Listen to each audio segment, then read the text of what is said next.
guys, hi, I am Amit Chauhan. Today I want to teach you advanced sentence. Listen carefully guys. Now in this time I want to focus advanced sentence.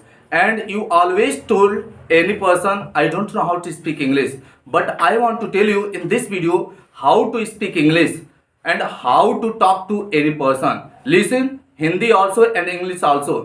आप लोग कहते हैं guys हमें English बोलना नहीं आता, आप लोग ये भी कहते हैं ट्रांसलेशन मुझे नहीं आता, लेकिन मैं आप लोग को बता दूं, भरोसा दिलाना चाह रहा हूं कि मैं आप लोग को इंग्लिश सिखाऊंगा कि किसी भी सेंटेंस को आप कैसे इंग्लिश में ट्रांसलेट करेंगे और किसी भी सेंटेंस को आप इंग्लिश में कैसे बोलेंगे। तो आप ध्यान से सुनिए, यानी कि हमारे वीडियो को लाइक कमेंट और शेयर करते रहिए और हमारे वीडियो को देखते रहिए। मैं आपको शून्य से शिखर की तरफ लेकर जाऊंगा, मैं आपको सिखाऊंगा यानी कि इंग्लिश को कैसे बोला जाता है। यदि कोई भी पर्सन आपके सामने इंग्लिश बोल रहा है, आप जवाब कैसे दे सकते हैं, आई विल टीच यू। मैं आपको सिखाऊंगा कि कैसे आप इंग्लिश बोल सकते हैं और कैसे सीख सकते हैं। तो ध्यान दीजिएगा, इस सबसे पहले हमारा आज का टॉपिक रहेगा एडवांस सेंटेंस। एडवांस का मतलब ये होता है अग्रिम, इसका मतलब अग्रसर, नया, टेक्नोलॉजी, इसका मतलब मॉडर्न। हम लोग जो सेंटेंस आज पढ़ेंगे ये सेंटेंस इंग्लिश स्पोकन के हिसाब से बहुत ज़्यादा अच्छा है। इंग्लिश स्पोकन में इसका यूज बहुत ज़्यादा होता है, इसलिए मैं आप लोग को आज एडवांस सेंटेंस पढ़ाऊंगा। देखिएगा, इस सबसे पहले मैं आपको समझाना चाहता हूँ, ये जो फांड है, ये फांड आपका मतलब ये फ्रेजल वर्ब है। फ्रेजल वर्ब का मतलब ये होता है फ्रेज, वाक्यांश, यानी कि वाक्यांश किसे कहते हैं, दो या दो से अधिक वर्डों के समूह को वाक्यांश कहते हैं, लेकिन जिसका कोई भाव पूरा न देता हो उसी को फ्रेज कहते हैं। तो देखिए ये है फांडा। फांड आपका मतलब कोई पूछेगा क्या होता है, तो फांड आपका मतलब होता है शौकीन।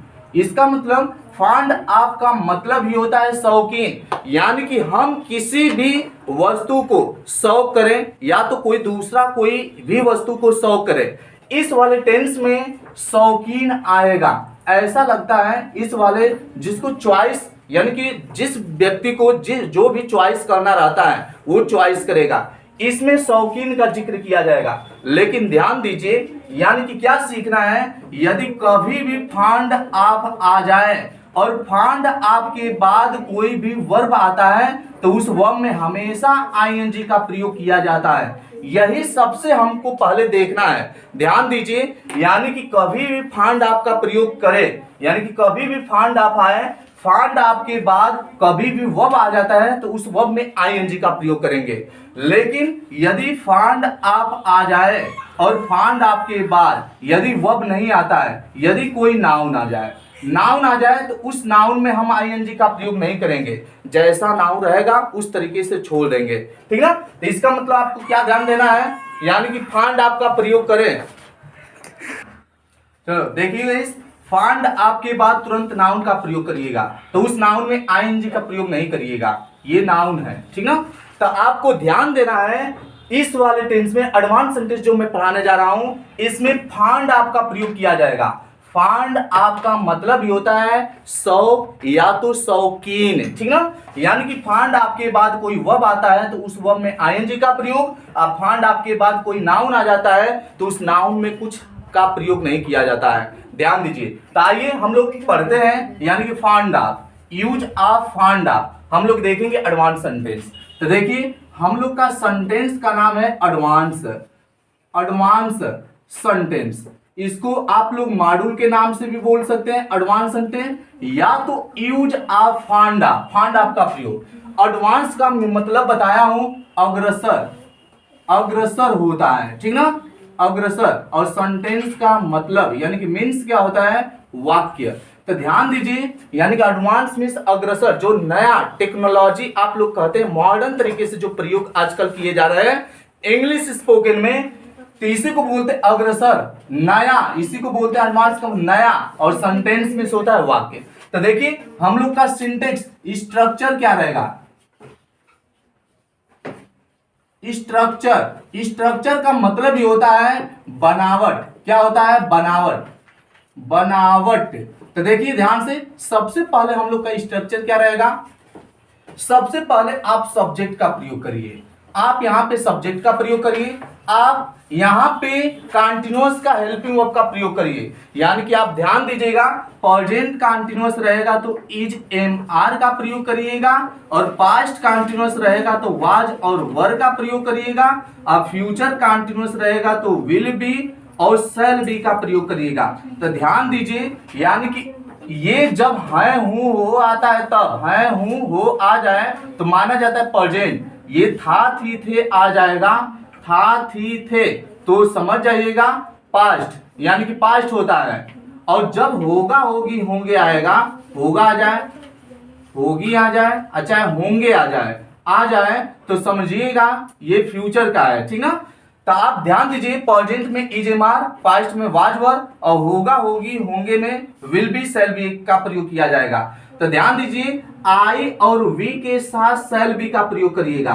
आप ये जो सब्जेक्ट है, यानी कि फ्यूचर में आई और वी के साथ शैल बी का प्रयोग, और जो बाकी सब्जेक्ट रहेंगे, बाकी सब्जेक्ट के लिए आप विल बी का प्रयोग कर। बाकी में कौन, ही सी इट दे और किसी का नाम सब आ सकता है, लेकिन आई और वी रहेगा तो शैल बी का प्रयोग। और ये इज का प्रयोग सिंगुलर के लिए, और एम का प्रयोग आई के लिए, और आर का प्रयोग प्लूरल सब्जेक्ट के लिए प्रयोग किया जाता है। और पास्ट में क्या किया जाता है, वाज का प्रयोग सिंगुलर सब्जेक्ट के लिए, और वर का प्रयोग प्लूरल सब्जेक्ट के लिए प्रयोग किया जाता है। आप लोग ध्यान दीजिए, यानी कि प्रेजेंट के लिए इज एम आर का प्रयोग, सिंगुलर के लिए इज का प्रयोग, आई के लिए एम का प्रयोग, प्लूरल के लिए आर का प्रयोग, था थी थे के लिए वाज और वर का प्रयोग, सिंगुलर के लिए वाज का प्रयोग, प्लूरल के लिए वर का प्रयोग। लेकिन कंडीशन होता है, फ्यूचर में सिंगुलर प्लूरल नहीं देखा जाता, इसमें आई और वी रहेगा तो शैल बी का प्रयोग, और बाकी सब सब्जेक्ट के साथ विल बी का प्रयोग करिएगा। ये प्रयोग किया जाता है। इसका मतलब हम लोग यहाँ पे लिख दे रहे हैं सी एच के, यानी कि मान लीजिए सी एच भी लिख देंगे तो आप लोग समझ पाएंगे कि नहीं समझ पाएंगे। सी एच भी का मतलब होता है कंटिन्यूअस का हेल्पिंग वर्ब, यानी किसी का मतलब कंटिन्यूअस, एच का मतलब होता है हेल्पिंग, और वी का मतलब होता है वर्ब, कंटिन्यूअस का हेल्पिंग वर्ब। एक मैं लिख दे रहा हूं, अन्यथा आप सोचेंगे कि क्या है। लिख दे रहा हूं यहाँ पे इज एम आर का प्रयोग, यहाँ पे लिख सकते हैं वाज और वर का प्रयोग, फिर लिख सकते हैं विल या शैल बी का प्रयोग, ठीक ना। फिर इसके बाद आप फाइंड का प्रयोग करिएगा, फिर फाइंड के बाद आपका, फिर आपके बाद वर्ब लगाइएगा। यदि वर्ब आएगा तो उसमें आईएनजी का प्रयोग, और लास्ट में आप अदर का प्रयोग करिएगा, जिसको ऑब्जेक्ट बोलते हैं। लेकिन ध्यान दीजिएगा, फाइंड आपके बाद वर्ब ना आए, नाउन आ जाए तो नाउन में आईएनजी का प्रयोग नहीं किया जाता है, ध्यान दीजिएगा। फिर इसके बाद ऑब्जेक्ट का प्रयोग कर दीजिएगा जब नाउन आएगा तब, लेकिन नाउन में आईएनजी का प्रयोग नहीं, वर्ब रहेगा तो आईएनजी का प्रयोग। ये आपका सिंटेक्स है। यानी कि आपको स्ट्रक्चर बनाना है तो सबसे पहले आप सब्जेक्ट, फिर इज एम आर, फिर फाउंड ऑफ, फिर वर्ब में आईएनजी, फिर ऑब्जेक्ट, अदर वर्ड भी बोल सकते हैं इसको, ठीक ना। लेकिन ध्यान रहे नाउन आएगा तो इसमें कुछ का प्रयोग नहीं करेंगे।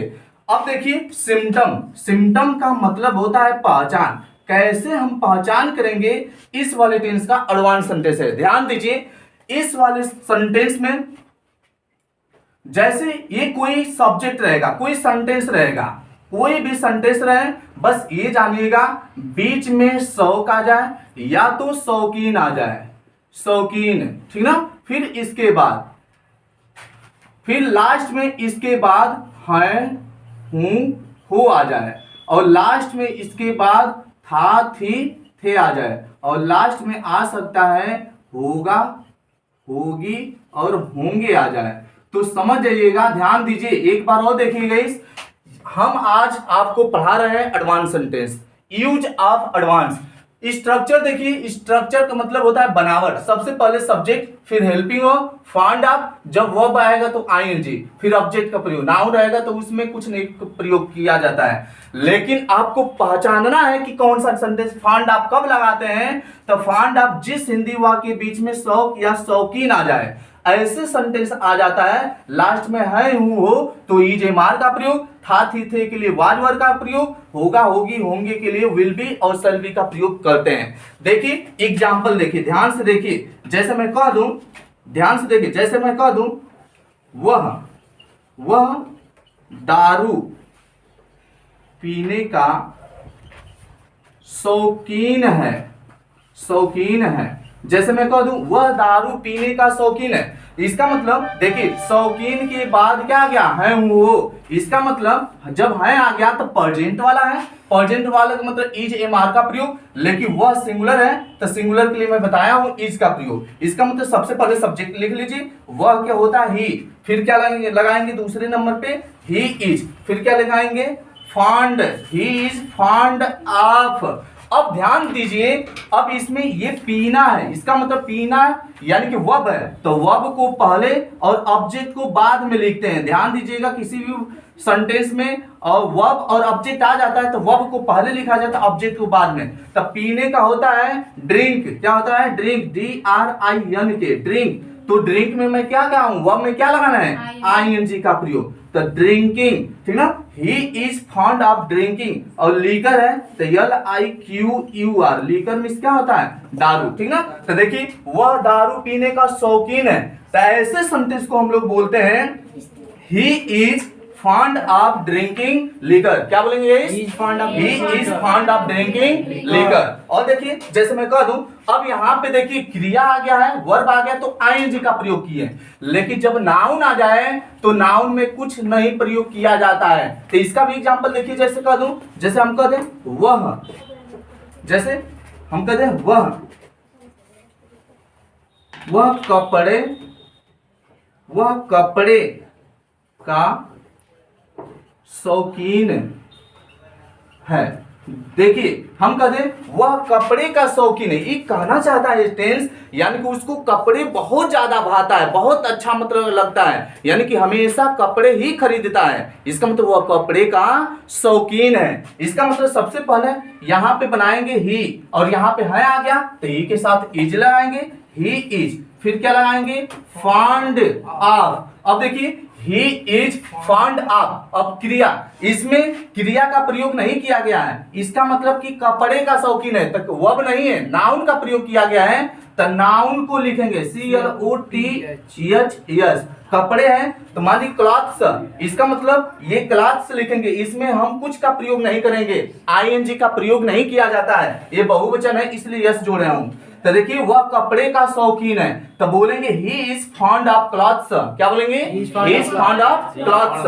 तो देखिए जब ऐसा टेंस आ जाता है, कभी भी देखिए ऐसा टेंस आ जाए तो आपको केवल देखना है वर्ब आए तो वर्ब में ING, नाउन आए तो उस नाउन में कुछ का प्रयोग नहीं करते हैं। लेकिन कैसे पता चलेगा, यानी कि फॉन्ड ऑफ सेंटेंस है, हिंदी वाक्य के बीच में शौक या शौकीन रहेगा तो समझ जाइएगा फॉन्ड ऑफ का प्रयोग करना है। लेकिन फॉन्ड ऑफ के बाद जब वर्ब आएगा तो ING, और फॉन्ड ऑफ के बाद नाउन आएगा तो उसमें कुछ नहीं। जैसे मैं आप लोग से पूछ रहा हूँ, ध्यान से सुन करके बोलिएगा, जैसे मैं कह दूं जैसे मैं पेप्सी पीने का शौकीन हूं तो क्या बनाएंगे I am fond of drinking Pepsi. यदि मान जाइए हम ड्रिंकिंग नहीं बोलते, हम कह देते मैं पेप्सी का शौकीन हूं तो क्या बोलते I am fond of Pepsi, तो पेप्सी में कुछ का प्रयोग नहीं करेंगे। लेकिन ध्यान दीजिए जब था थे आ जाए तो वाज और वर का प्रयोग करिएगा, एक वचनकर्ता के साथ वाज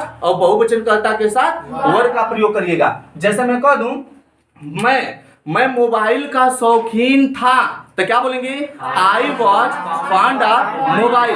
हम कहते हैं मैं मोबाइल चलाने का शौकीन था तो I was fond of operating mobile. तो ये वाज और वर वाला सेंटेंस है, यानी कि पास्ट का। लेकिन जब होगा होगी आएगा तो आप विल बी और शैल बी का प्रयोग करिएगा। जैसे हम सर पढ़ाने का शौकीन होंगे तो क्या बोलेंगे sir will be fond of teaching. क्या बोलेंगे टीचिंग। वर्ब ना आ गया, पढ़ाना क्या हो गया वर्ब आ गया तो टीचिंग, ठीक ना। हम कहते सर किताब का शौकीन होंगे तो क्या बोलेंगे sir will be fond of book. क्या बोलेंगे बुक। इसका मतलब इसमें कुछ का प्रयोग नहीं किया जाता है। आप ध्यान दीजिए कभी भी नाउन आए तो नाउन में कुछ का प्रयोग नहीं करिएगा। वर्ब के बाद ING आए तो वर्ब के बाद जब आता है फॉन्ड ऑफ के बाद जब आता है तो उस वर्ब में ING का प्रयोग किया जाता है। तो देखिएगा ऐसे ही सेंटेंस आपको जानना है। कभी भी आप सोच रहे होंगे कि मतलब कि क्या शब्द पहले आ जाए तो क्या बनेगा। जैसे वह दारू पीने का शौकीन है तो he is fond of drinking, ठीक ना, लिकर। हम कहते क्या वह दारू पीने का शौकीन है तो is he fond of drinking liquor. जब क्या शब्द पहले आ जाए तो हेल्पिंग वर्ब को पहले किया जाता है एक्चुअली वर्ब को, इसका मतलब is he fond of drinking liquor. हम कहते वह दारू पीने का क्यों शौकीन है तो क्या बोलेंगे why is he fond of drinking liquor. हम कहते वह दारू वह दारू पीने का शौकीन है तो क्या बोलेंगे yes he is fond of drinking liquor. हम कहते नहीं वह दारू पीने का शौकीन नहीं है तो क्या बोलेंगे no he isn't fond of drinking liquor. ऐसा टेंस आ जाएगा तो आप लोग नहीं बना लेंगे।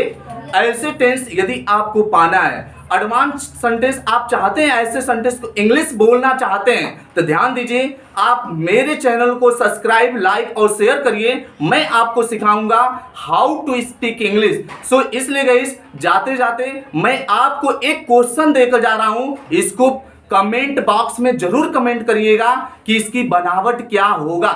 जैसे मैं कह दूं कि क्या सर इंग्लिश पढ़ाने का शौकीन थे, इस वाले सेंटेंस को आप जरूर कमेंट में लिख करके बताएंगे। ठीक, जय हिंद।